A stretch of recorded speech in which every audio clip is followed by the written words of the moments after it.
Joy to the world, the Lord is come. Let earth receive her King.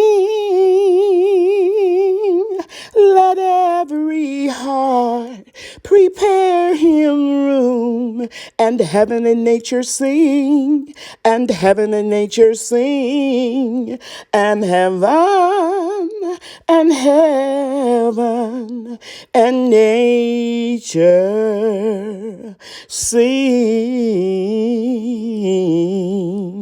Hey everybody, Lady Cheryl here. I just wanted to stop by and say Merry Christmas from my heart and home to yours. I usually do a lot of decorating. Christmas is my favorite time of the year, but this year I only decorated my living room. I usually do the whole house, but I just didn't have the desire to do it this year. I'm not depressed. I'm doing okay, but nobody's coming over.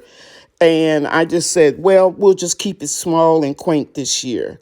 I want you guys to know that we're going to get through this pandemic. And I want you guys to know that God is going to see us through, and we'll be back together to fellowship with our loved ones and friends next year. Please, guys, jingle, but don't mingle.